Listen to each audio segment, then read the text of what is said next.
अर्थसंग्रह. अर्थसंग्रह ग्रंथामध्ये पान number 162, Pushpika number 53. तो उच्चारण करूया. तत्प्रख्यशास्त्रात् नामधेयत्वम्. तत्प्रख्यशास्त्रात् नामधेयत्वम्. अग्निहोत्रं जुहोति इत्यत्र अग्निहोत्र शब्दस्य कर्म नामधेयत्वं तत्प्रख्यशास्त्रात्.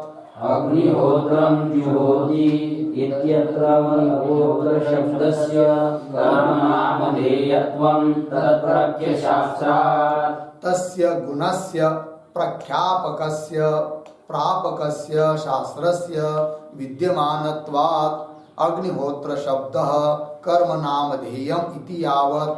तस्य गुणस्य प्रख्यापकस्य प्रापकस्य शास्त्रस्य विद्यमानत्वात् अग्निहोत्र शब्दः कर्म नामधेयम् इति यावत्. ननु अयं गुणविधि एव कुतो न इति चेत् न.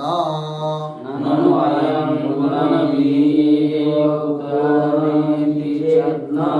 यदि अग्नौ होत्रम् अस्मिन् इति सप्तमी समाश्रित्य होमाधारत्वेन अग्निरूपः गुणः विधेयः, तदा यदा हवने जुहोति इति अनेन एव अग्नेः प्राप्तत्वात् तद्विधान अनर्थक्यम्. यदग्नौ होत्रम् अस्मिन् इति सप्तमी समाश्रित्य होमाधारत्वेन अग्निरूपः गुणः विधेयः, तदा यदा हवने जुहोति इति अनेन एव अग्नेः प्राप्तत्वात् तद्विधानानर्थक्यम्. अग्नये होत्रम् इति चतुर्थी समासम् आश्रित्य अग्निदेवतारूप गुणः अनेन विधीयते इति चेत् न. अग्नये होत्रम् इति चतुर्थी समासम् आश्रित्य अग्निदेवतारूप गुणो अनेन विधीयते इति चेत् न. तद्देवतायाः शास्त्रान्तरेण प्राप्तत्वात्. तद्देवतायाः शास्त्रान्तरेण प्राप्तत्वात्. ठीक. चला, तर विचार चालू आहे नामधेय. कर्माचं ते नाव आहे आणि नाव ठेवण्याकरिता किंवा हे कर्माचं नाव आहे, अमक्या कर्माचे अमुक नावच आहे, गुण वगैरे नाही, असा निर्णय करण्याकरिता 4 निमित्त सांगितले होते. कोण कोण? तर त्यामध्ये पहिला होतं मत्वर्थ लक्षणाभयात, नंबर 2 वाक्य भेद भयात, नंबर 3 तत्प्रख्यशास्त्रात आणि नंबर 4 तत्व्यपदेशात. या 4 पैकी मत्वर्थ लक्षणाभयात आणि वाक्यभेद भयात कसं ते कर्माचं नाव आहे याचा विचार आपण केला. नंबर 3 ला आहे तत्प्रख्यशास्त्रात. तर तत्प्रख्यशास्त्रात हे सुद्धा कसं निमित्त बनतं, कर्माचं नाव आहे हा निर्णय करण्याकरिता याचा विचार आज आपण करत. तर उदाहरण दिलं इथं अग्निहोत्रम जुहोति हे वाक्य आहे. तर इत्यत्र अग्निहोत्र शब्दस्य कर्मनामधेयत्व का? तत्प्रख्यशास्त्रात. तर ग्रंथकार सांगत आहे अग्निहोत्रम ज्योती या वाक्यामध्ये अग्निहोत्र हे जे पद आलेलं आहे ते यागाचं अर्थात कर्माचं नाव आहे. म्हणजे का, निमित्त काय, तर तत्प्रख्य शास्त्रात असं सांगितलंय. अर्थात अग्निहोत्र हे गुण वगैरे काहीही नाही आहे. हे कर्माचं काय आहे, नाव आहे. गुण का मानता येत नाही, तर गुणाचं प्रापक दुसरं शास्त्र विद्यमान आहे. अर्थात अग्निहोत्रम ज्योती या वाक्यातील अग्निहोत्र या शब्दाने ज्या गुणाचा तुम्ही निर्देश करू इच्छिता त्याच गुणाला प्राप्त करून देणार दुसरं वाक्य विद्यमान आहे. म्हणून अग्निहोत्रम ज्योती या वाक्यातील अग्निहोत्र पदाने त्या गुणाचा निर्देश मानण्याची गरज नाही, कारण त्या गुणाला सांगणारं दुसरं शास्त्र आहे. मग त्या गुणाला सांगणारा हा जर शब्द नाही, अग्निहोत्रम ज्योती यातील अग्निहोत्र शब्द गुणाचा जर निर्देश करत नाही आहे, अर्थात ही गुणविधी नाही आहे, तर मग अग्निहोत्रम ज्योती यामध्ये अग्निहोत्र हे आहे काय, हा प्रश्न. ज्योतीमध्ये धातूचा अर्थ याग तर होतोच आहे ना, मग अग्निहोत्र हे काय आहे, तर उत्तर दिल्या जाणार आहे अग्निहोत्र ते हे त्या यागाचं नाव आहे. यालाच इथं म्हटलंय निमित्त काय, तत्प्रख्य शास्त्र विद्यमान आहे. तत्प्रख्य म्हणजे ज्या गुणाचा निर्देश तुम्ही अग्निहोत्र पदाने मानत आहात त्याच गुणाला प्राप्त करून देणार, त्याचं प्रख्यापन करणार, प्राप्त करून देणार, ज्ञान करून देणार दुसरं शास्त्र विद्यमान आहे. तत्प्रख्य शास्त्रात कर्म नामधेय.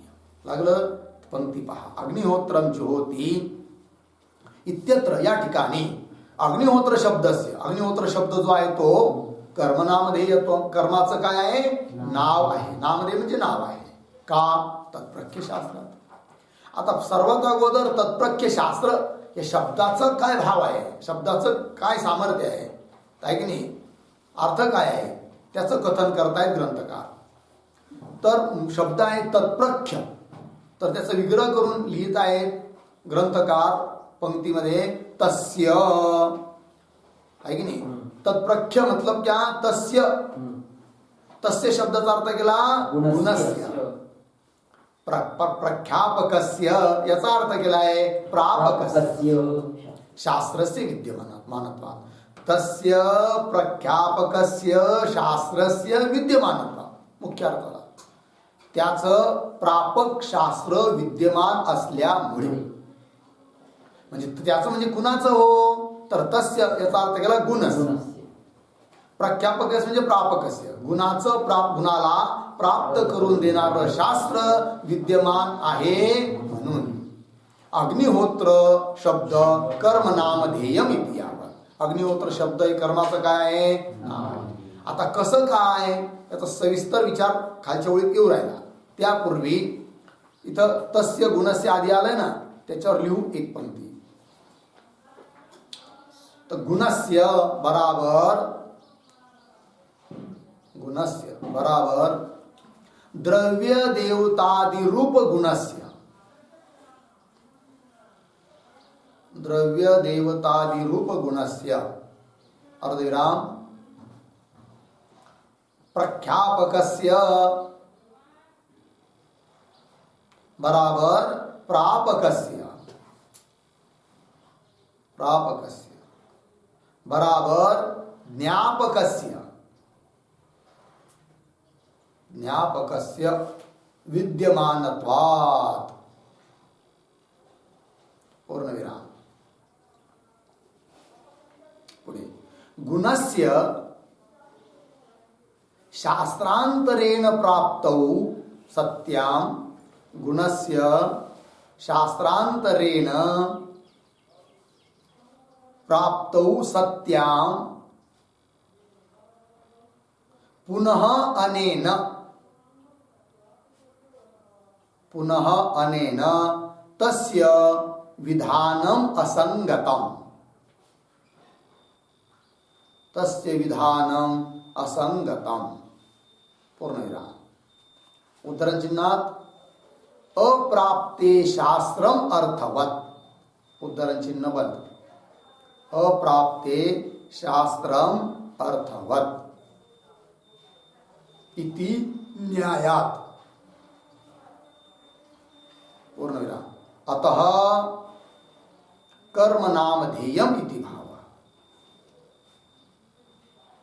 अतः कर्म नामधेयम इति भाव. किंवा अतः अग्निहोत्र शब्द कर्म नामधेयम इति भाव. अर्थ पहा. तर गुणस्य, गुण म्हणजे कोण?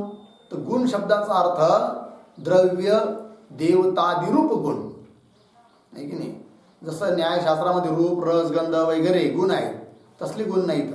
गुण म्हणजे काय? द्रव्य किंवा देवता असा अर्थ आहे. तर द्रव्य देवतादिरूप गुणस्य, पुढे शब्द आलाय प्रख्यापकस्य, याचा अर्थ केलाय प्रापकस्य म्हणजेच ज्ञापकस्य विद्यमानत्वात.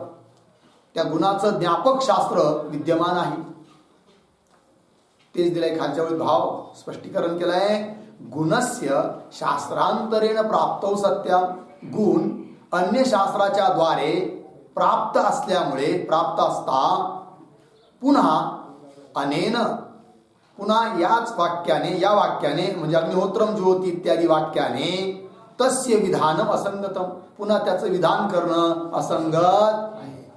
कारण अन्य शास्त्राने तो गुण प्राप्तच आहे, पुन्हा त्याचं प्राप्ताचं पुन्हा कथन करणं हे काही उचित नाही. कारण नियम आहे अप्राप्ते शास्त्रम अर्थवत. एखाद्या ठिकाणी एखादी गोष्ट प्राप्त नसेल तर त्या गोष्टीला प्राप्त करून देणारं शास्त्र असेल तर ते अर्थवालं शास्त्र आहे. जर प्राप्तच आहे आणि प्राप्ताचीच प्राप्ती जर शास्त्र करून देत असेल तर त्या शास्त्राला अर्थवत्व राहणार नाही.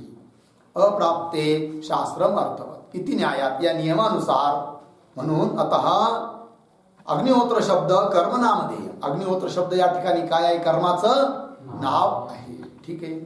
चला मूळमध्ये तस्य गुणस्य प्रख्यापकस्य अर्थात प्रापकस्य शास्त्रस्य विद्यमानत्वात् अग्निहोत्र शब्द कर्म नामधेयम इति यावत्. हे झालं. ठीक आहे ना मुख्य ग्रंथ. आता याची शंका उत्तर याच्या माध्यमातून स्पष्टीकरण करतात. तर बघा, ननु पूर्वपक्षी म्हणतोय ननु अयम गुणविधी एव कुत न इति चेत न. इथपर्यंत पूर्वपक्षी. पूर्वपक्षी म्हणतो अयम, अयम, अयम म्हणजे अग्निहोत्रम जुहोती हे वाक्य आहे की नाही. गुणविधी एव कुत न, कुत न, याला तुम्ही गुणविधी का मानत नाही? अर्थात ही गुणविधी तुम्ही माना. कोण म्हणतो? पूर्वपक्षी म्हणतोय. तर त्या पूर्वपक्षाला विचारायचं की बाबा रे, अग्निहोत्रम ज्योती या वाक्याला गुणविधी मानण्याकरिता इथं गुणाचं विधान तर काही दिसत नाही. कोणत्या गुणाचं विधान तू मानणार? पूर्वपक्षाला विचारू आपण. तर तो पूर्वपक्षी म्हणतो या वाक्यात अग्निहोत्रम ज्योती या वाक्यामध्ये अग्निहोत्र शब्द आलाय ना, तर त्या अग्निहोत्र शब्दाची अशी व्युत्पत्ती करू की त्याच्याद्वारे गुणाचा निर्देश ठरेल. गुण म्हणजे काय? द्रव्य किंवा देवता. आणि जर अग्निहोत्र शब्दाने द्रव्य किंवा देवता असा अर्थ निघत असेल तर मग या वाक्याला गुणविधी मानायला पाहिजे. कोण म्हणतो? पूर्वपक्षी. अर्थात अग्निहोत्र हे कर्माचं नाव आहे असं मानायला नाही पाहिजे असं त्याचं म्हणणं. ठीक आहे ना. मग आता त्याला विचारायचं ठीक आहे, कशी व्युत्पत्ती करणार तू अग्निहोत्र शब्दाची की जेणेकरून त्या अग्निहोत्र शब्दातून गुणाचा बोध होईल? करून दाखव. तर तो करून दाखवतो व्युत्पत्ती. ठीक आहे ना. तर पंक्ती पहा. ननु अयम गुणविधी एव कुतः न, का बरं असू नये? इति चेत न, असं काही बोलू नको. आता सिद्धांतीच पूर्व पक्षाच्या मनातलं बोलून दाखवतात. कदाचित तू अशी व्युत्पत्ती करून गुण मानशील तर ते योग्य नाही. अमुक अमुक व्युत्पत्ती करशील तू अग्निहोत्र शब्दाची, असा गुण मानशील तर तेही योग्य नाही. कोण म्हणणार? सिद्धांती. काय म्हणतात पहा. यदि सिद्धांती बोलायला लागले, जर बाबा रे तू अग्निहोत्र शब्दाची व्युत्पत्ती कदाचित करशील, कशी? सप्तमी तत्पुरुषाला घेऊन. कसं पहा. यदि अग्नौ होत्रम, मूळ शब्द काय? अग्निहोत्र. तर काय करा त्याने विग्रह? अग्नौ होत्रम. ठीक आहे ना. अस्मिन ही व्युत्पत्ती झाली. अग्नौ होत्रम अस्मिन. काय अर्थ होतो त्याचा? तो अग्नी ज्यामध्ये होम केल्या जातो, है की नाही. म्हणजेच अग्नौ होत्रम अस्मिन, की होत्र होम केला जातो ज्यामध्ये, तो कोण? अग्नी. मग अग्निहोत्र शब्दाने कोण घेतला गेला? अग्नी. या व्युत्पत्तीच्या बळावर, म्हणजेच अग्निरूप गुणाचं विधान झालं. अर्थात त्याला तुम्ही गुणविधी म्हणायला पाहिजे. कोण म्हणतोय? पूर्व पक्षी आहे की नाही बघा. यदि अग्नहोत्रम अस्मिन इति सप्तमी समासम आश्रित्य, सप्तमी समासाचा, सप्तमी तत्पुरुष समासाचा आश्रय करून होम आधारत्वेन, होमाचा आधार म्हणून अग्निरूप गुणविधेय, अग्निरूप गुणाचं विधान या ठिकाणी केलं जात आहे असं जर तुम्ही मानाल तर विधेय तदा, तर मग अडचण येते आहे. काय अडचण येते दाखवत आहे पुढं. परंतु इथपर्यंत कळलं का भाव? काय म्हणणं झालं? सप्तमी तत्पुरुष समास करून अग्निरूप देवता असा अर्थ केला. अग्निरूप देवताने अग्निरूप द्रव्य असा अर्थ केला तर काय होईल? गुणाचं विधान होत आहे इथं असं सिद्ध होईल. पण सिद्धांती बोलणार आहे असं तुला करता येत नाही. पंक्ती पुन्हा पहा. यदि अग्नौ होत्रम, ते एक वाक्य लिहू याच्यावर.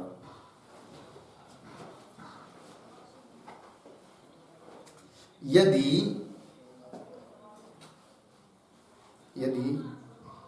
सप्तमी समासम आश्रित्य,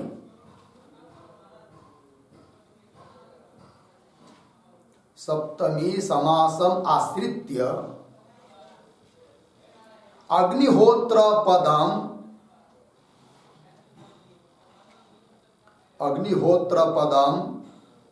गुणपरकम अंगीक्रियते चेत,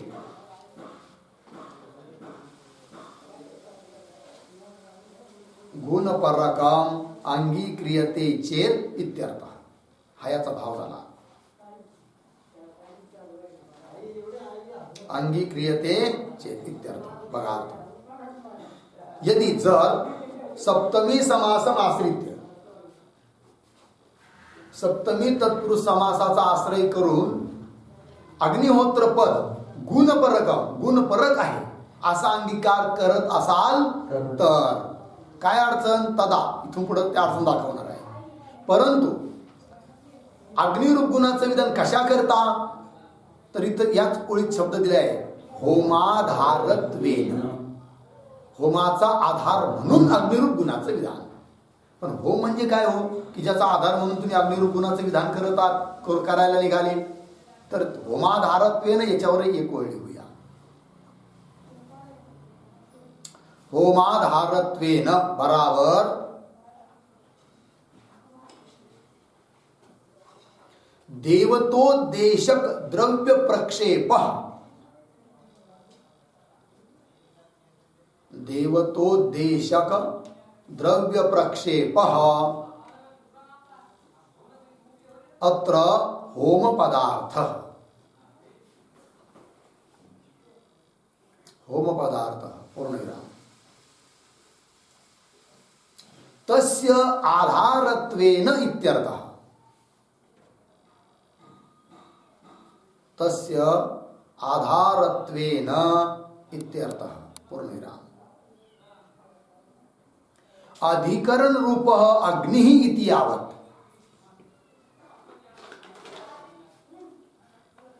अधिकरण रूप अग्नि इति यावत्. ठीक बघा.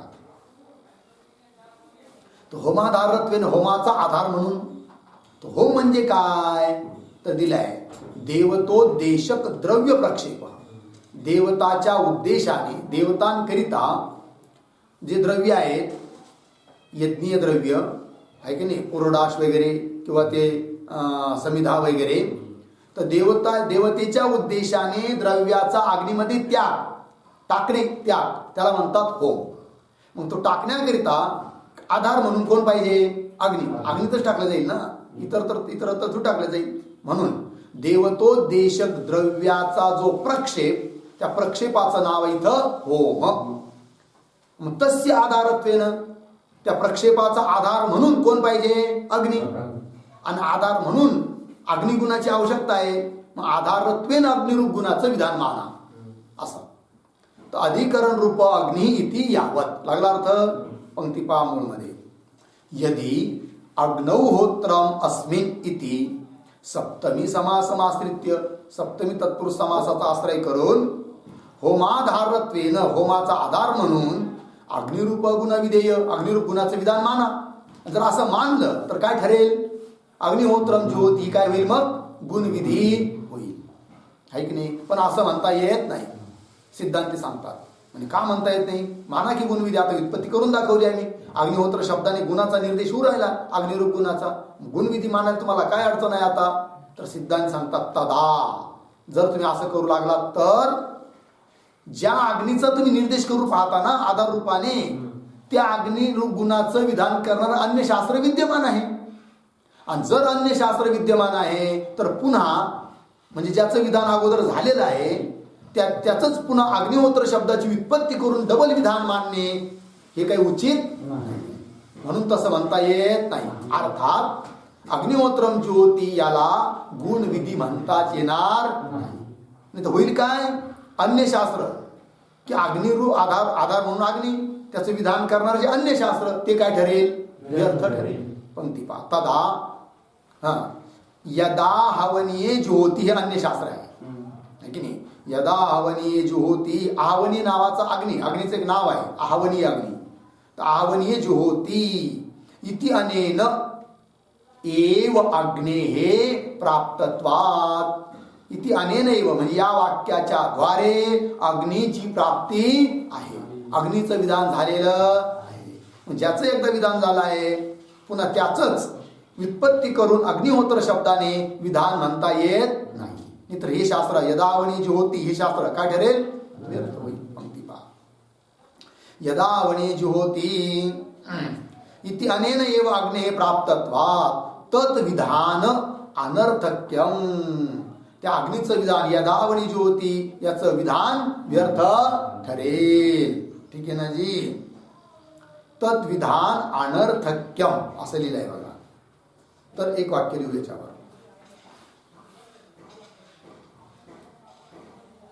तद विधान अनर्थक्यम बराबर तस्य अग्नेः, तस्य अग्नेः अग्निरूप गुणस्य वा, अग्निरूप गुणस्य वा विधानस्य अनर्थक्यम, अनर्थक्यम बराबर विफलता. ठीक आहे. चला. तस्य अग्नेः किंवा अग्निरूप गुणाचं विधान जे झालेलं आहे यदावनी ज्योती या वाक्याच्या द्वारे ते काय ठरेल? अनर्थक. अनर्थक म्हणजेच विफल, व्यर्थ ठरेल. ठीक आहे. चला पुढे. अनर्थक्य, आणि कोणतंही वेदवाक्य व्यर्थ मानणं हे उचित नाहीये. म्हणून खंडन झालं आता की तुम्ही अग्निहोत्र या शब्दाची व्युत्पत्ती करून अग्निरूप गुणाचं विधान मानू शकत नाही. नाहीतर यदावनी ज्योती हे वाक्य व्यर्थ होणार. अर्थात अग्निहोत्रम ज्योती गुणविधी नाही आहे. म्हणजे का बरं? मग अग्निरूप गुणाचं विधान कोण करील? तस्य अग्निरूप गुणस्य प्रख्यापकस्य प्रापकस्य शास्त्रस्य विद्यमान. कोण शास्त्र विद्यमान आहे? यदा हवनी आहे की नाही? ते शास्त्र विद्यमान आहे म्हणून इथं अग्निहोत्र शब्दाने गुणाचं विधान नाही. अग्निहोत्र आहे काय? कर्माचं नाव आहे. झालं. आता पूर्व पक्षी म्हणतो ठीक आहे, काही हरकत नाही, मानतो आम्ही. पण तो म्हणतो सप्तमी तत्पुरुष समासाचा आश्रय करून आम्ही प्रयत्न केला अग्निहोत्र शब्दाने गुणाचं विधान करण्याचा, पण त्याचा तुम्ही काय केलं? आमचं खंडन केलं. पण अजूनही आमच्याकडे पर्याय आहे. कारण गुण म्हणजे कोण? द्रव्य, देवता. तर आम्ही अग्निहोत्र शब्दाची व्युत्पत्ती करून अग्निरूप जो द्रव्य आहे अग्नी आहे की नाही, गुण ज्याला आम्ही म्हणतो, त्याचं विधान मांडण्याचा प्रयत्न केला. तर ते तुम्ही दुसरं शास्त्र दाखवलं, त्याच्यामुळे आम्हाला मानता येईना. पण एक काम करू म्हणे, आता कोणताही याग करत असताना कोणत्या तरी देवतेच्या उद्देशानेच केला जातो. मग इथं देवतेचा उल्लेख, देवताचं प्रापक शास्त्र दिसत नाही आम्हाला. पूर्व पक्षी म्हणतो मग एक काम करू, अग्निहोत्रम ज्योती या वाक्यातील अग्निहोत्र शब्दाने अशी त्याची व्युत्पत्ती करू की देवतेचं विधान मानू, देवतारूप गुणाचं विधान मानू. मग तर तुम्हाला गुणविधी मानायला काही अडचण नाही. नाहीये. कोण म्हणतो? पूर्वपक्षी. सिद्धांती त्याला म्हणणार ठीक आहे, म्हणजे मान्य करत असं नाही, पण तू कशी व्युत्पत्ती करणार करून दाखव, की जेणेकरून अग्निहोत्र शब्दाने देवतारूप गुणाचं विधान इथं मानलं जाईल. कशी व्युत्पत्ती करशील तू, दाखव करून. तर तो पूर्व पक्षी आता अग्निहोत्र शब्दाची वेगळी व्युत्पत्ती करून दाखवतो, की जेणेकरून त्या अग्निहोत्र शब्दाच्या द्वारे देवतेचं विधान ठरेल. आहे की नाही? देवता. आणि जर देवतारूप गुणाचं विधान ठरलं तर याला गुणविधीच मानावं लागेल मग तुम्हाला. अर्थात अग्निहोत्र हे कर्माचं नाम आहे असं ठरणार नाही. ठीक आहे ना? आता कशी व्युत्पत्ती करतो पुढे देत आहे. अग्नये होत्रम, बघा चतुर्थी तत्पुरुष समास केला. आता सप्तमीनं सोडलं तर अग्नये होत्रम इति चतुर्थी समासम आश्रित्य. चतुर्थी समासाचा आम्ही आश्रय करू आणि आश्रय करून अग्निदेवता रूप गुण अनेन विधीयते इति चेत न. म्हणजे इति चेत पर्यंत पूर्व पक्षी झाला. पुन्हा सिद्धांती मध्ये इति चेत न असंही तुला म्हणता येणार नाही. बघा आता कसं आहे. तर अग्नये होत्र म्हणजे अग्निरूप देवता करिता, होत्र म्हणजे होम असं मानू. अग्निरूप देवता करिता म्हणजे अग्नि शब्दाने कोण घेऊ आता? देवता. अग्निरूप द्रव्य नाही, अग्निरूप देवता. देवता रूप गुणाचं विधान सिद्ध झाले की नाही आता?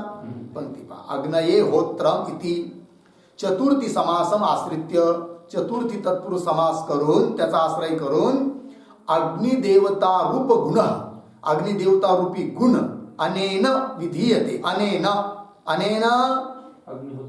अग्निहोत्रम जुहोती इति वाक्येन.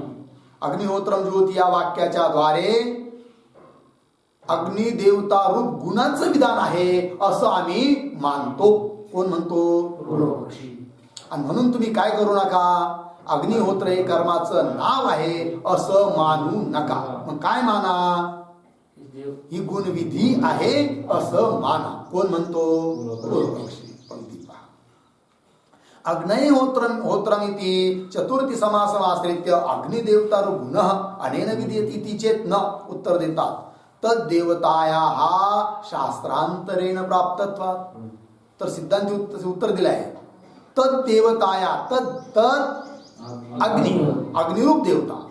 कोणती देवता? तद्देवतायाः अग्निरूप देवतायाः शास्त्रांतरेण प्राप्तत्वात्, अन्य शास्त्राच्या द्वारे प्राप्त आहे. म्हणजे काय? सिद्धांती सांगत आहे पूर्व पक्षाला की बाबा रे, सप्तमी तत्पुरुष समासाचा आश्रय करून तू जसं अग्निरूप द्रव्याचं विधान मांडण्याचा प्रयत्न केला, पण ते तुला मानता आलं नाही. कारण अग्निरूप द्रव्याचं विधान करणारं अन्य शास्त्र विद्यमान होतं. त्याचप्रमाणे चतुर्थी समासाचा आश्रय करून तू देवतारूप गुणाचं विधान मांडण्याकरिता प्रयत्न करीत आहे, पण तेही तुला मानता येणार नाही. कारण देवतारूप गुणाचं विधान करणारं सुद्धा शास्त्र विद्यमान झालं ना. काय अग्निरूप देवतेचं विधान करणारं सुद्धा, जसं अग्निरूप देवतेचं विधान करणारं अन्य शास्त्र विद्यमान आहे यदावनी जी होती, तसं अग्निरूप देवतेचं विधान करणारं सुद्धा अन्य शास्त्र विद्यमान आहे. त्यामुळे तुला अग्निहोत्र शब्दाची चतुर्थी समास परक व्युत्पत्ती करून देवतेचं विधान मानता येणार नाही असं उत्तर दिलं आहे. तर देवतायाः शास्त्रांतरेण प्राप्तत्वात्, अन्य शास्त्राद्वारे प्राप्त आहे देवता सुद्धा. ठीक आहे. मग म्हणे अग्निहोत्र हे आहे काय बरं? तर म्हणे कर्माचं नाव आहे. ठीक आहे. तर पुन्हा आता प्रश्न येतो की अन्य शास्त्र विद्यमान आहे, तर जसं तुम्ही अग्नीचं प्रापक अन्य शास्त्र दाखवलं यदावनी जी होती, तसं देवताला प्राप्त करून देणारं, देवतारूप गुणाचं ज्ञान करून देणारं अन्य शास्त्र आहे, दाखवा की कोणतं आहे ते. आहे की नाही? तर एक वाक्य देऊ याच्यावर.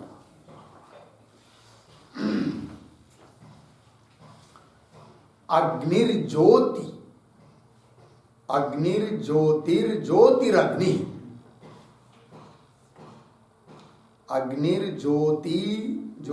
ज्योतिरग्नि स्वाहा. ह्या वाक्याला उद्धरण चिन्ह घ्या. अग्निर्ज्योतिरग्नि स्वाहा. पुढे अनेन पूर्वम एव अनेन पूर्वम एव देवता गुण रूपेण प्राप्तत्वात् देवता गुण रूपेण प्राप्तत्वात् पूर्णविराम अतः होमाधार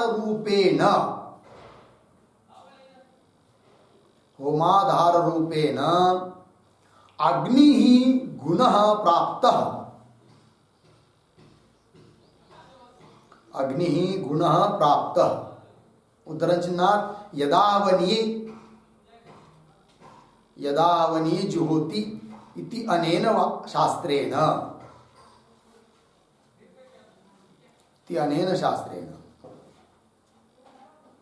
तथा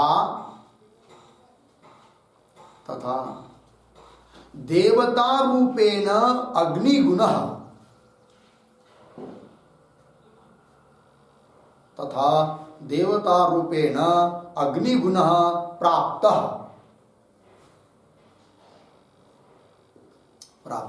उद्धरण चिन्ह अग्निर्ज्योति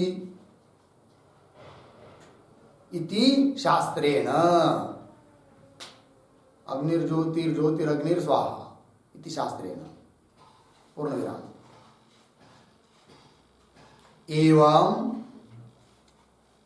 एवं गुण प्रापकस्य शास्त्रस्य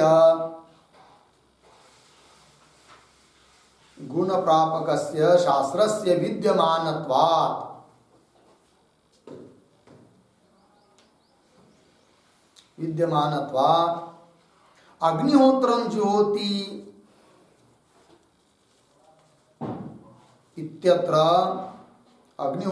जुहोति इत्यत्र अग्निहोत्र कर्म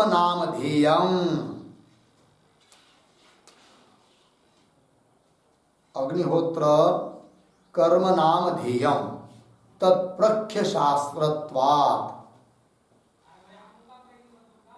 तत्प्रख्य शास्त्रत्वात् ठीक झालं आहे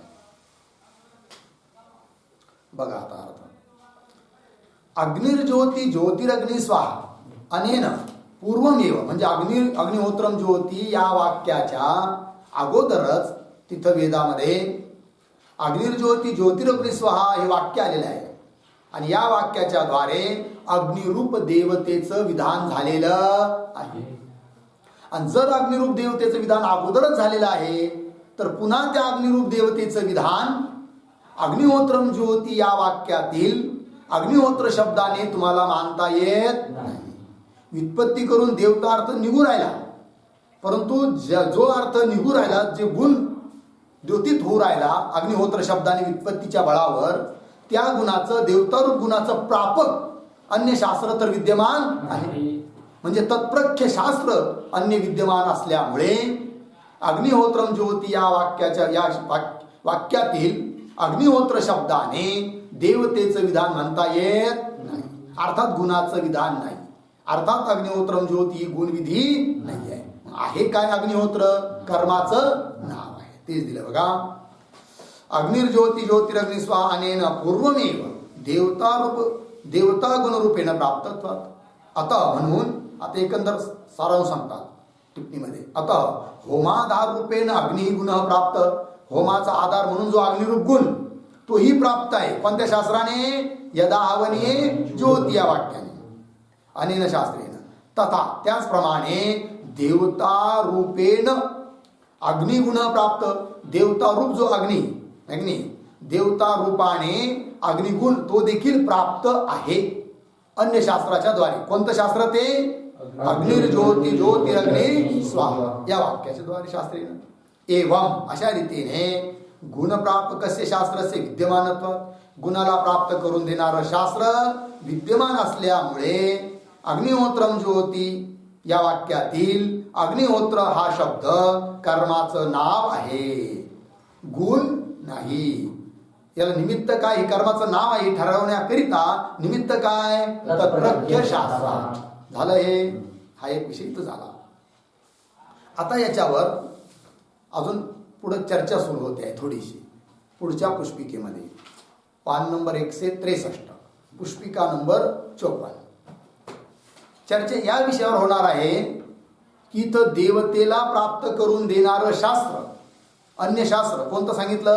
अग्निर्ज्योती ज्योतिरग्नी स्वाहा. पण यात मतभेद आहेत. मीमांसेचे काही आचार्य म्हणतात की अग्निरूप देवतेला प्राप्त करून देणारं शास्त्र अग्निर्ज्योती ज्योतिरग्नी स्वाहा हे आहे असं म्हणू नका.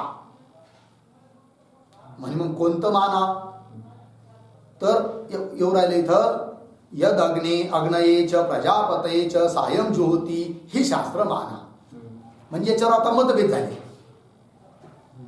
मुख्य सिद्धांत तर त्यात काही फरक नाही. काय की देवता रूप गुणाला प्राप्त करून देणारं अन्य शास्त्र विद्यमान आहे, यात काही संशय नाही. फक्त झगडा एवढ्या अंशात की ते अन्य शास्त्र नेमकं कोणतं आहे. त्यात काही लोक म्हणतात अग्निर्ज्योती ज्योतिरग्नी स्वाहा हे आहे, काही म्हणतात नाही नाही दुसरं आहे. मग त्यापैकी कोणतं मानायचं हा प्रश्न आहे. तर पुढची पुष्पिका 54 नंबर.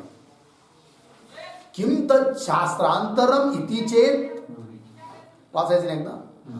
किम तत् शास्त्रांतरम इति चेत यद अग्नये च प्रजापतये च सायं ज्योति इति केचित्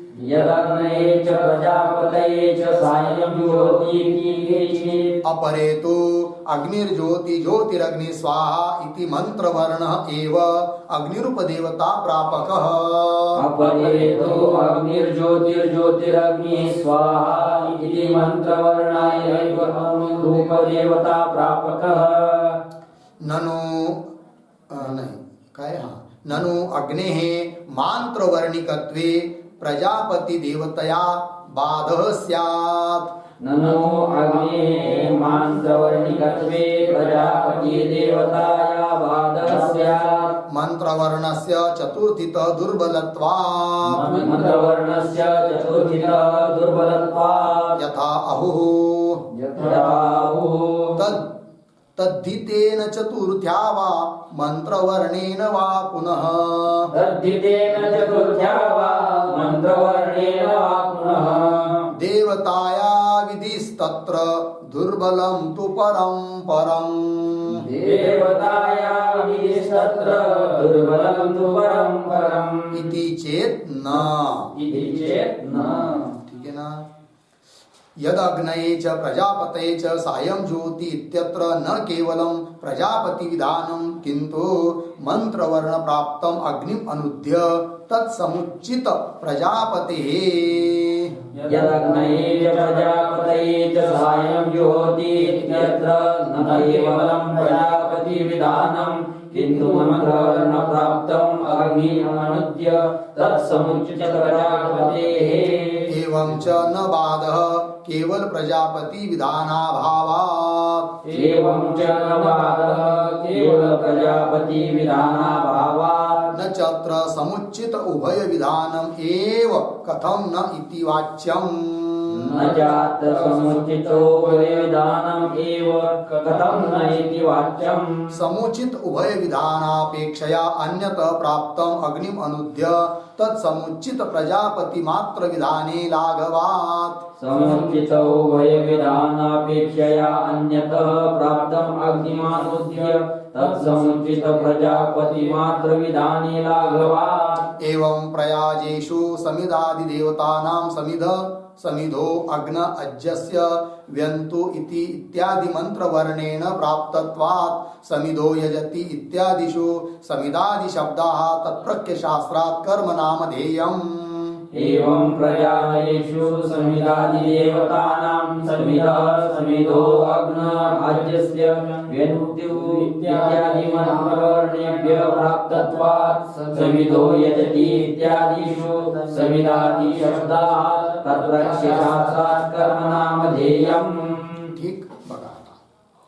तर आत्ता सांगितलं वर की अग्निहोत्र शब्दाच्या द्वारे देवता रूप गुणाचं विधान पण मानता येत नाही. कारण देवता रूप गुणाला प्राप्त करून देणारं सुद्धा अन्य शास्त्र विद्यमान आहे. प्रश्न हा की ते शास्त्र कोणतं आहे.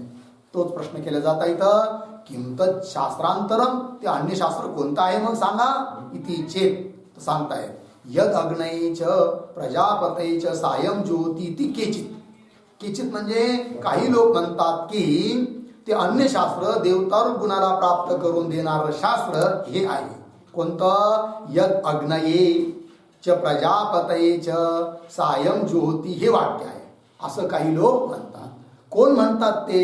तर केचित म्हणून आहेत न्याय सुधाकार सोमेश्वर भट्ट यांचंही मत आहे. पहिलं केचित, ठीक आहे ना.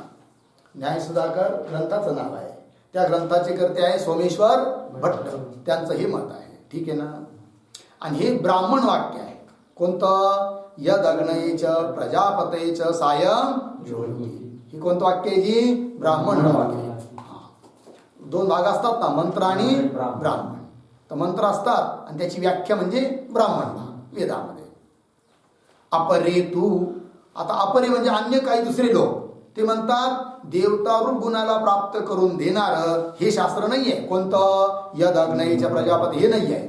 मग कोणतं आहे हो? तर ते सांगतात अपरे तू अग्निर्ज्योती ज्योती अग्नि स्वाहा इति मंत्रवर्ण एव अग्निरूप देवता प्राप्त. अग्निरूप देवतेला प्राप्त करून देणारा हा मंत्रवर्ण आहे असं काही लोकांचं म्हणणं. अपरेतू, अपरी शब्दाने कोण घ्यायचे हो?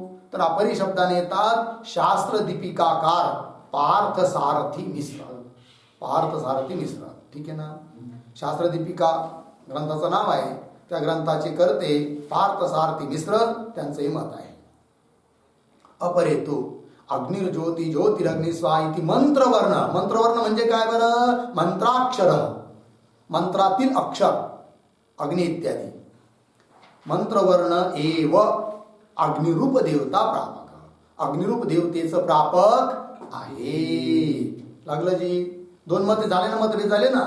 काही लोक काय म्हणतात यदाग्न हे शास्त्र आहे, काही लोक म्हणतात अग्निर्ज्योती हे शास्त्र आहे. देव अग्निदेवता रूप गुणाचं गुणाला प्राप्त करून देणार, अग्निदेवता रूप गुणाचं ज्ञान करून देणार अन्य शास्त्र हे आहे. लागलं? आता कोणतं ठरवायचं? मीमांसेचा सिद्धांत काय आहे नेमका? पुढे दिला आहे. ननु अग्ने मांत्रवर्णिकत्वे प्रजापती देवतया बाध स्यात्. यावर काही लोक म्हणतात की बाबा रे, की अग्निर्ज्योती ज्योतिरग्नि स्वाहा हे जे वाक्य हे मंत्रवर्ण आहे, मंत्रातले शब्द आहे. आणि अग्नि हे मांत्रवर्णिकत्वे, मंत्रवर्णाद्वारा अग्नीची प्राप्ती मानली तर तिचा बाध होत आहे म्हणे. कशाने? प्रजापती देवतया बाध अस्यात्. म्हणजे वरचं वाक्य यदग्नयेच प्रजापते, या वाक्यातील प्रजापती शब्दाने अग्नि मंत्रवर्णातून सांगितलेली जी अग्नि देवता तिचा बाध आहे. अर्थात तुम्ही देवतेला प्राप्त करून देणार देवतारूप गुणाचं ज्ञान करून देणारं शास्त्र कोणतं माना मग? यदग्नयेच प्रजापती. कारण हे बाधक आहे. आणि बाध कुणाचा उरायला? मंत्रवर्णाचा, आहे की नाही. पण प्रश्न असा येईल, त्यांना विचारू की मंत्रवर्णाचा का बरबाद करू राहिले तुम्ही? प्रजापती याच्याद्वारे आम्ही असं म्हणू की अग्नीच्या द्वारे मंत्रवर्णाच्या द्वारे प्रजापतीचा बाध. तर काय तुमच्याकडे युक्ती आहे? तर म्हणजे तसं नाही. मीमांसा शास्त्रात एक सिद्धांत आहे, प्रबल कोण दुर्बल कोण. प्रबलाच्या द्वारेच दुर्बलाचा काय होत असतो? बाध होत असतो. प्रबलता दुर्बलता कोण कोणात आहे ते सांगण्याकरिता पुढे श्लोक येऊ राहिला, ठीक आहे ना. पण ही जी पूर्व पक्षाची पंक्ती आहे, ननु अग्नेहे मांत्रवर्णिकत्वे प्रजापती देवतया बाधः स्यात्, याच्यावर एक ओळ लिहूया. अग्नेहे बाधितत्वात्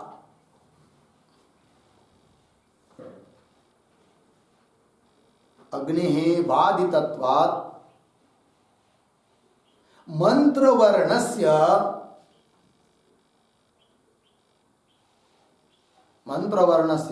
कथम तत्प्रख्यत्वम् कथम तत्प्रख्यत्वम् इति शंका आशय. शंका करणाऱ्याचा आशय आहे. बघा अर्थ. अग्नी हे बाध तत्वात, अग्नीचा बाध मानला त्याने प्रजापतीच्या द्वारे. जर अग्नीचा बाध आहे तर मंत्रवर्णाच्या द्वारे प्राप्त जो अग्निदेवता किंवा तो मंत्रवर्ण जो की अग्निदेवतेचा प्रापक आहे असं तुम्ही म्हणता, तो मंत्रवर्ण तत्प्रख्य शास्त्र होऊ शकत नाही. कथम तत्प्रख्य शास्त्र तो म्हणजे विषय काय चालू आहे माग, अग्निहोत्रम ज्योती, यामध्ये अग्निहोत्र शब्दाने देवतेचं विधान मानता येत नाही कारण तत्प्रख्य शास्त्र विद्यमान आहे. मग तत्प्रख्य शास्त्र तुम्हाला हे म्हणता येत नाही की ज्याचा बाध होऊ राहिला आहे की नाही. कोणाचा बाध होऊ राहिला? मंत्रवर्णाचा. अग्निर्ज्योती ज्योतिरग्नि स्वाहा म्हणून ते शास्त्र तत्प्रख्य शास्त्र विद्यमान आहे असं तुम्ही मानू नका. मग त्याचं त्या देवतारूप गुणाचं प्रख्यापन करणारं ज्ञान करून देणारं शास्त्र विद्यमान आहे. पण कोणतं माना? हा, यद अग्नयेच प्रजापत असं माना, असं पूर्व पक्षाचं म्हणणं आहे. पंक्ती पहा. ननो अग्ने मंत्रवर्णिकत्वे प्रजापती देवतया बाध स्यात्. पुढे का बरं बाध प्रजापती देवतेच्या द्वारे मंत्रवर्णाचा? याचे उलट का मानता येत नाही की मंत्रवर्णाच्या द्वारे प्रजापती देवताचा बाध का मानता येत नाही? त्याचं कारण मंत्रवर्णस्य चतुर्थीत दुर्बलत्वात्. सांगतायत की मंत्रवर्ण हा दुर्बल आहे. कोणापेक्षा? चतुर्थीत. म्हणजे चतुर्थी व्यक्तीच्या द्वारे एखाद्या देवतेची जर प्राप्ती असेल तर ती प्रबल आणि त्याच्यापेक्षा दुर्बल आहे कोण? मंत्रवर्ण. आता प्रजा पहिलं जे वाक्य यद अग्नये प्रजापत ये, तर प्रजापत कोणती भक्ती आहे? चतुर्थी आहे. आणि म्हणून ती कशी झाली? प्रबल. आणि मंत्रवर्ण कसा झाला? दुर्बल. म्हणून कोणाच्या द्वारे कोणाचा बाध मानता येईल? प्रजापतीच्या द्वारे. म्हणजेच यदाग्नयेच्या प्रजापती या वाक्याच्या द्वारे बाध होईल. कोणाचा? अग्निर्ज्योती ज्योतिरग्नि स्वाहा या वाक्याचा, मंत्रवर्णाचा बाध होईल. कारण चतुर्थी कशी आहे? प्रबल आहे. आणि जर या वाक्याच्या द्वारे प्रजापती इत्यादी वाक्याद्वारे मंत्रवर्णाचा जर बाध होऊ राहिला तर त्या मंत्रवर्ण तत्प्रख्य शास्त्र आहे असं तुम्हाला कसं म्हणता येईल? अर्थात म्हणता येणार. मग तत्प्रख्य शास्त्र कोण माना? यद अग्नयेच्या प्रजापतेच्या सायम ज्योती हे माना, असं पूर्व पक्षाचं तात्पर्य आहे. ठीक आहे ना. ते दिलंय मंत्रवर्णस्य चतुर्थीत दुर्बलत्वात्. मिळाली पंक्ती. म्हणून याला प्रमाण काय आहे की चतुर्थीपेक्षा मंत्रवर्ण हा दुर्बल असतो, चतुर्थी प्रबल असते. याला प्रमाण काय आहे? तर प्रमाण देत आहे पुढं श्लोक, कुमारील भट्टांचा श्लोक आहे. ठीक आहे ना, तंत्रवार्तिका मधला. त्याच्या अगोदर दुर्बलत्वात याच्यावर एक वाक्य टिप्पणी लिहूया छोटीशी. याला ना मंत्रवर्णस्य चतुर्थीत दुर्बलत्वात याच्यावर लिहूया. देवतानां विधानम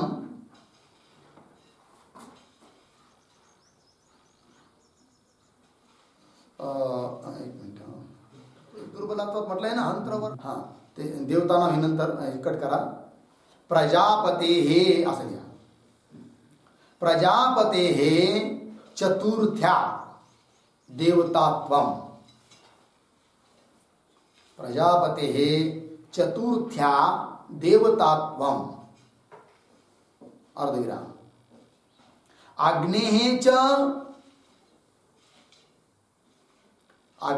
च मंत्रवर्णेन देवतात्वम. मंत्रवर्णेन देवतात्वम कल्प्यम इति प्रबल दुर्बल भाव. इति प्रबल दुर्बल भाव. ठीक. बघा आता अर्थ. प्रजापते चतुर्थ्या देवतात्वम. प्रजापतीमध्ये प्रजापतीच्या ठिकाणी देवतात्व, त्याला काय कारण? चतुर्थी. चतुर्थ्या, चतुर्थीच्यामुळे देवतात्व कुठं? प्रजापतीच्या ठिकाणी. प्रजापते चतुर्थ्या देवतात्व झालं. आणि अग्नेहेच मंत्रवर्णेन देवतात्व. आणि अग्नेश ठिकाणी देवतात्व कशामुळे? मंत्रवर्णामुळे. अग्नेहेच मंत्रवर्णेन देवतात्व कल्प्यम इति प्रबल दुर्बल भाव. म्हणून चतुर्थीपेक्षा दुर्बल आहे कोण? मंत्रवर्ण. त्याच्याकरिता प्रमाण देत आहे श्लोक. यथा आहू. मूळमध्ये आहू म्हणजे कोण? कुमारील भट्ट तंत्रवार्तिकामध्ये बोलतात. तद्धितेन चतुर्थ्या वा मंत्रवर्णेन वा पुनः देवताया विधिस्तत्र दुर्बलम तु परम परम इति. ठीक आहे ना जी. इतिचे पूर्वपक्षी सांगतोय सर्व. ठीक आहे ना. बघा आता म्हणजे आता पूर्वपक्ष कोण उत्तर पक्ष कोण ही आचार्य आहे ते आचार्य आहे मतभेद आहे. ठीक आहे ना. काय म्हणतात पहा. तद्दितेन चतुर्थ्या वा मंत्रवर्णेन वा पुन्हा देवताया विधी. कसं लावायचं. देवताया हा विधी तद्धितेन चतुर्थ्या वा मंत्रवर्णेन वा तत्र तू परम परम दुर्बलम. लागला ना भाई. काय जी पुन्हा सांगतो. देवताया हा विधी सापडलं का. तद्धितेन चतुर्थ्या वा मंत्रवर्णेन वा पुनः तत्र तू परम परम दुर्बलम. झालं एवढं. बघा आता अर्थ. देवताया विधी म्हणजे देवतांचं विधान. तद्धितेनं तद्धिताच्या द्वारेही होतं, चतुर्थीच्या द्वारेही होतं, मंत्रवर्णाच्या द्वारेही होतं.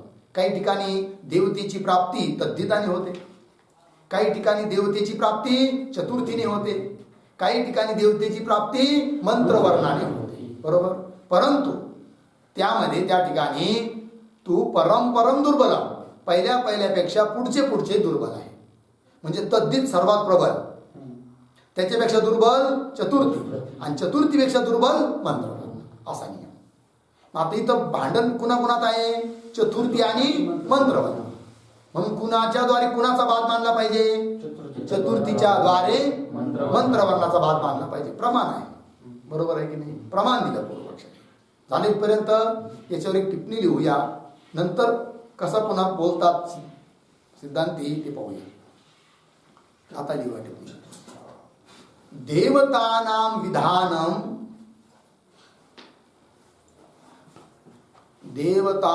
विधानं तद्धितेन अर्धविराम चतुर्थ्या अर्धविराम मंत्रवर्णेन भवति.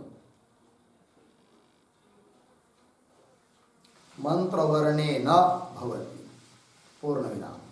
तत्र तद्धितस्य देवता विधानत्वं तत्र तद्धितस्य देवता विधानत्वं साक्षात् भवति पूर्णविराम. अतः तद्धितं प्रबलम अस्ति. अतः तद्धितं प्रबलम अस्ति पूर्णविराम. यथा इंद्रो देवता अस्य इति.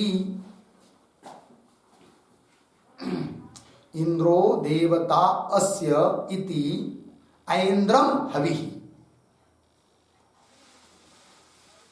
ऐन्द्रम हविः पूर्णविराम. पाशुपतम पूर्णविराम. बारस्पत्यम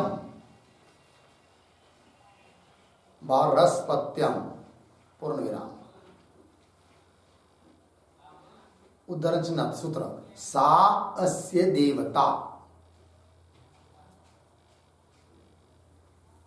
4-2-24 उदाहरण चिन्ह बंद. इति सूत्रेण अनादि प्रत्यय. इति सूत्रेण अनादि प्रत्यय. झालं जी. बघा आता. देवतानां विधान देवतेंचं विधान तद्धितानेही होतं, चतुर्थीने होतं, मंत्रवर्णाने देखील होतं. ठीक आहे ना. तत्र त्यामध्ये तद्धितस्य देवता विधानत्वं साक्षात भवति. तद्धिताच्या द्वारे देवतेचं विधान कसं होतं. साक्षात. म्हणून सर्वात प्रबल कोण. तद्धित. झालं. अतः तद्धितं प्रबलम अस्ति. उदाहरण दिले त्याच्याकरिता. तद्धिताचं उदाहरण. इंद्रो देवता अस्य. इंद्र आहे देवता. ज्या यागाची वगैरे अस्य इति ऐंद्रम हवी. समजा वाक्य आलं कुठं ऐंद्रम हवी, तर या वाक्यातून लगेच देवतेचा बोध होतो ऐंद्र शब्दाने, कारण तिथं तद्दित आहे. तद्दिताच्या द्वारे देवतेचा बोध होऊ राहिला. कसं इंद्रो देवता अस अशी त्याची विग्रह आहे, तद्दित वृत्तीचा विग्रह आहे तो. ठीक आहे ना, ऐंद्रम हवी. दुसरं उदाहरण दिलं आहे पाशुपत्यम. पशुपती आहे देवता, ज्याची असा जो याग त्याला म्हटलं जाईल पाशुपतम. तर तिथं देवतेचं बोध करविणारं तद्दित प्रत्यय आहे, साक्षात आहे, म्हणून सर्वात प्रबल. आणखीन उदाहरण दिलंय भारस्पत्यम.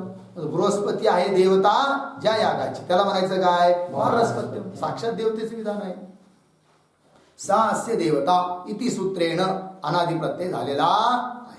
म्हणून एकंदरीत सर्वात प्रबल कोण तद्दित प्रत्यय आहे, तद्दित प्रत्यय. त्याच्यानंतर दुर्बल, त्याच्यापेक्षा दुर्बल चतुर्थी, आणि त्याच्यापेक्षा दुर्बल मंत्रवर्ण आहे.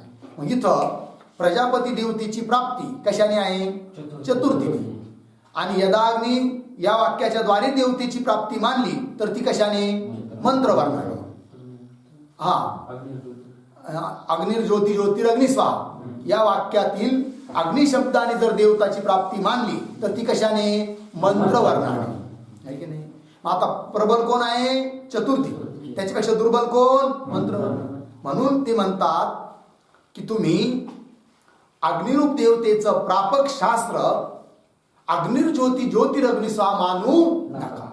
मग कोण माना, यद अग्नयेच प्रजापतयेच सायम ज्योती असं माना, असं म्हणतात कोण सोमेश्वर भट्टाचे अनुयायी लोक. लागला अर्थ. पंक्ती पाहता मूळमध्ये देवताया विधीस्तत्र झालं नाही, तद्दितेन चतुर्थ्या वा मंत्रवर्णेन वा पुनः देवताया विधीस्तत्र दुर्बलम तु परंपरम इति चेत न. आता हे बोलतात कोण, जे लोक देवतेचं प्रापक शास्त्र मंत्रवर्ण आहे असं मानतात, पार्थ सारथी मिश्राचे अनुयायी. ते उत्तर देऊ राहिले हे तुमचं म्हणणं बरोबर नाही, तुमचं म्हणणं बरोबर नाही. याचा अर्थ कुमारील भट्टांचा जो श्लोक आहे प्रमाण आहे ते चुकीचं आहे किंवा त्याचं आम्ही खंडन करतो असं, ते तर बरोबरच आहे. तरी पण आम्ही जे मानतोय ना मंत्रवर्णाने अग्निदेवतेची प्राप्ती तेच बरोबर आहे. म्हणजे कसं काय, प्रजापती चतुर्थी आहे त्याच्याद्वारे काय मंत्रवर्णाचा बाद होणार नाही का.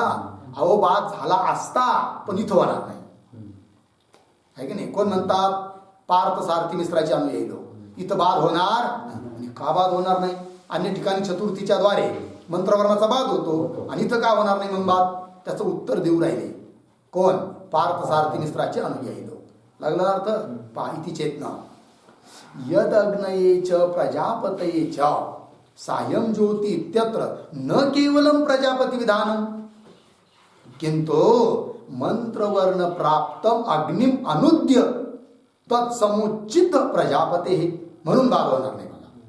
बघा यांचं काय म्हणणं आहे, यद अग्नयेच प्रजापती हे ब्राह्मण वाक्य आहे, मूळ वाक्य मंत्रवर्ण आहे की नाही. यदा काय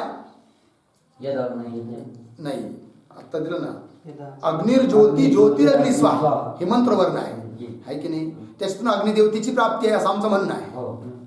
आणि ब्राह्मण वाक्य यद अग्नयेच प्रजापते त्या चतुर्थी आहे, चतुर्थीने मंत्रवर्णाचा बाद झाला असता, परंतु ज्या वाक्यात चतुर्थी झालेली आहे प्रजापते त्या वाक्यात केवळ प्रजापतीचा उल्लेख नाही आहे.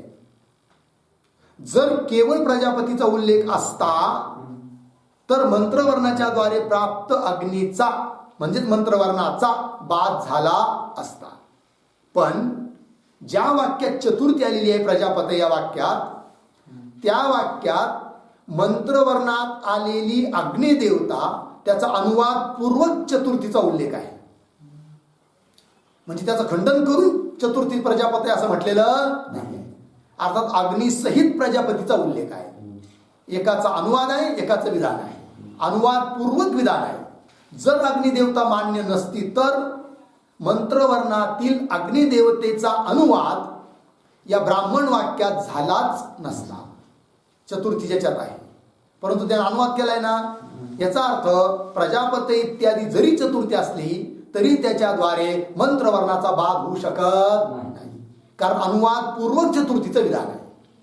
अनुवाद न करता अग्निदेवतेचा अनुवाद मंत्रवर्णाच्या द्वारे प्राप्त जी अग्निदेवता तिचा अनुवाद न करता केवळ चतुर्थीच्या द्वारे प्रजापती देवता प्राप्त झाली असती तर बाद झाला नसता. अर्थात बाद होणार नाही. जर बाद झाला असता तर आम्ही सुद्धा अग्निरूप देवतेचं प्रापक शास्त्र मंत्रवर्ण न मानता मानलं असतं. कोणतं? यदग्नयेच्या प्रजापतीचे मानलं असतं. पण बाद होऊ नाही राहिला आणि म्हणून अग्निरूप देवतेचं प्रापक शास्त्र यदग्नय प्रजापती या वाक्याला न मानता आम्ही कुणाला मानतो? अग्निर्ज्योती ज्योतिरग्निसा अर्थात मंत्रवर्णाला. कारण त्याचा बाद होऊ नाही राहिला. म्हणजे बाद का नाही होऊ राहिला? चतुर्थीपेक्षा तर दुर्बल असतो मंत्रवर्ण. म्हणजे बाद झाला असता हो, पण अनुवाद पूर्व चतुर्थीचा उल्लेख आहे ना, म्हणून बाद होत नाहीये.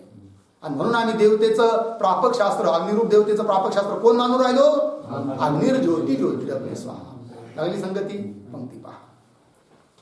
यद अग्नये मूळमध्ये यद अग्नयेच प्रजापतेच सायं ज्योती इत्यत्र न केवलम प्रजापती विधान, केवळ प्रजापतीचं विधान तिथं नाहीये. कसं आहे? किंतु मंत्रवर्ण प्राप्तम अग्निम अनुद्य. मंत्रवर्णाच्या द्वारे, मंत्रवर्ण कोण? अग्निर्ज्योती ज्योतिरग्नि स्वाहा हा मंत्रवर्ण. तो मंत्रवर्णाच्या द्वारे प्राप्त जो अग्नी अग्निम अनुद्य म्हणजे अनुवाद करून तत्समुचित अग्निसमुचित म्हणजे अग्निसहित तत्समुचित प्रजापते प्रजापते काय? प्रजापते हे विधानम असते. प्रजापतीचं विधान आहे पण तत्समुचित विधान आहे की नाही? अनुवाद करून विधान आहे. म्हणून चतुर्थीच्या द्वारे मंत्रवर्णाचा बाद होत नाही. आणि म्हणून आम्ही अग्निरूप देवतेचं प्रापक शास्त्र कोणतं मानतो आहोत? अग्निर्ज्योती ज्योतिरग्नि स्वाहा. लागली पंक्ती. चला. तत्समुचित प्रजापते विधानम अस्ति इत्यर्थ. लागला जी. एवं च न बाद. अशा रीतीने बाद नाही है. का? केवल प्रजापती विधान अभाव. केवल प्रजापतीचं विधानाचा काय आहे? अभाव. केवल प्रजापतीचं विधान असतं तर झाला असता काय? बाद. पण केवल प्रजापतीचं विधान आहे का केवल प्रजापतीच्या विधानाचा अभाव आहे? केवळ प्रजापतीचं प्रजापतीचं विधान आहे पण केवळ प्रजापतीचं विधान नाही आहे. अग्निसहित प्रजापतीचं विधान आहे म्हणून बाद होणार. तेच दिलंय. एवं च न बाद. लागलं. एक वाक्य लिहूया याच्यावर छोटस. अनुदित अग्निना सह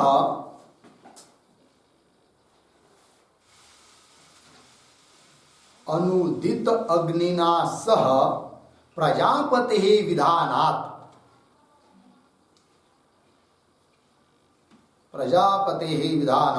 न बाद इत्यर्थ.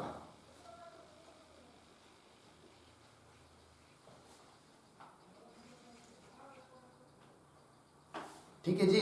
अनुदित जो अग्नि सहित प्रजापतीचं विधान असल्यामुळे बाद नाही. बरोबर. पंक्ती पहा. एवंच न बाद आहे की नाही? याच्या वरची ओळ त्याची एक वरची ओळ बघा. यद अग्नयेचे प्रजापती असा शब्द आलाय. यद अग्नये आलाय ना? अग्नये. त्याच्यावर एक वाक्य लिहा. अग्नये. अत्र अग्नये इति पदम अत्र अग्नये इति पदम मंत्रवर्ण प्राप्त अग्नेः मंत्रवर्ण प्राप्त अग्नेः अनुवादकम इत्यर्थ. ठीक आहे जी. म्हणजे यद अग्नयचे प्रजापती यामध्ये जे अग्नय पद आले ना ते अग्नयती पदम मंत्रवर्णाच्या द्वारे प्राप्त जो अग्नी त्या अग्नीचं काय ते अनुवादक आहे. लागलं. चला शेवटची वेळ या पेजवरची. एवं च न बाद केवल प्रजापती विधानाभावा. आता यावर पुन्हा पूर्वपक्षी म्हणतो काय? न च अत्र समुचित उभय विधानम एव कथम न इति वाच्यम न वाच्यम. पूर्वपक्षी म्हणतो एक काम करा ना. यदग्नयच प्रजापते जुहोती यदग्नयच प्रजापतेच सायं ज्योती या वाक्यात तुम्ही अग्नीचा काय मानला? अनुवाद. आणि विधान कोणाचं मानलं? प्रजापती. म्हणजे एकाच विधान मानलं प्रजापतीचं, दोघांचं नाही मानलं, एकाचा अनुवाद मानला. पण त्यापेक्षा अनुवाद मानल्यापेक्षा अग्निसहित प्रजापती दोघांचं विधान माना ना, अनुवाद कशाला म्हणत बसता? कोण म्हणतो? पूर्वपक्ष. पंक्ती पहा. न चालू पुढे च अत्र. अत्र म्हणजे कुठं? अस्मिन वाक्य म्हणजे कोणत्या वाक्य? यदग्नयच प्रजापतेच सायं ज्योती या वाक्यामध्ये समुचित म्हणजे सात दोघांचं उभय विधानम एव कथम न काबर असू नये. अर्थात दोघांचं सात विधान माना. इति वाच्यम न च वाच्यम असं म्हणता येत नाही. म्हणजे का? उत्तर देता येत. समुचित उभय विधान अपेक्षया अन्यतः प्राप्तम अग्निम अनुद्य तत्समुचित प्रजापती मात्र विधाने लाघवा. हे उत्तर दिलं आहे बघा. समुचित उभय विधान अपेक्षा. सिद्धांती बोलतायत समुचित सात दोघांचं विधान मानल्यापेक्षा समुचित उभय विधानापेक्षा अन्यतः प्राप्त अन्य वाक्याद्वारे प्राप्त आहे कोण? अग्नी. आहे की नाही? अग्निर्ज्योती ज्योतिरग्नी. अन्यतः प्राप्तम अग्निम अनुद्य त्याचा अनुवाद करून त्याच्या सहित तत्समुचित प्रजापती मात्र विधाने केवळ प्रजापतीचं विधान आम्ही मानतो. आणि हे मानण्यात काय आम्हाला लाघव आहे. दोघांचं विधान डायरेक्ट मानल्यापेक्षा एकाचा अनुवाद एकाचं विधान याच्यात लाघव आहे. काय लाघवता येते हो ते एक टिप्पणी लिहूया. हा. समुचित उभय विधान पक्षे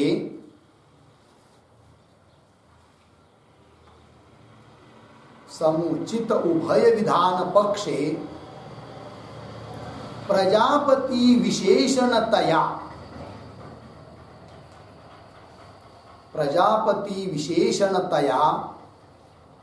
अग्नेः अपि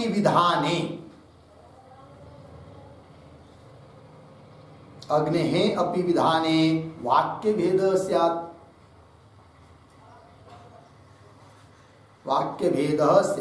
इति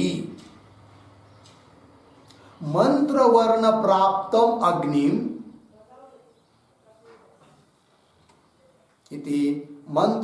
प्राप्तम अग्निम अनुद्य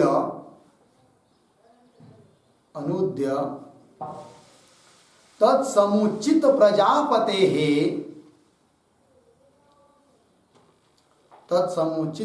प्रजापतेः विधाने अग्न्यंशे विधेः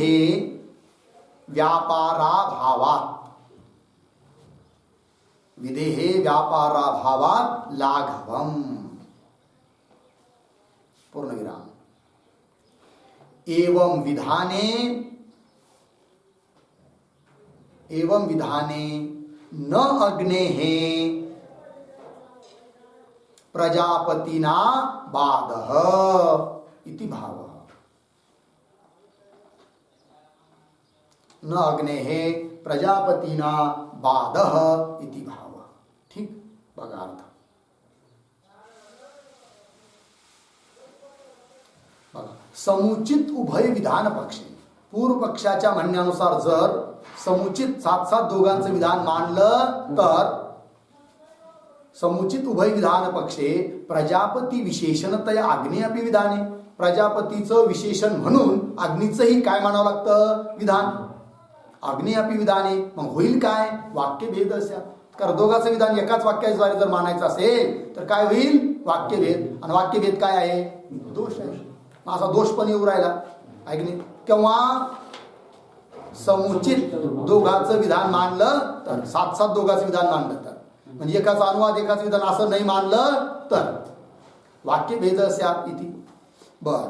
मंत्रवर्ण प्राप्तम अग्निम अनुद्य मंत्रवर्णाच्या द्वारे प्राप्त जो अग्नी त्याचा अनुवाद करून अनुद्य म्हणजे अनुवाद करून अनुद्य शब्दाचा अर्थ अनुवाद करून मंत्रवर्ण प्राप्तम अग्निम अनुद्य तत्समुचित प्रजापते आहे की नाही त्याच्या सहित प्रजापतीचं विधान मानलं तर अग्नि अंशामध्ये विधे व्यापाराभावा विधीला काही व्यापार करावा लागत आहे की नाही. फक्त व्यापार कुठं मग एकाच विधान करण्यामध्ये, प्रजापतीचं विधान करण्यामध्ये दोघांचं विधान करावं लागत नाही. मग हे काय झालं, लाघव झालं, म्हणजे वाक्य भेद पण होत नाही.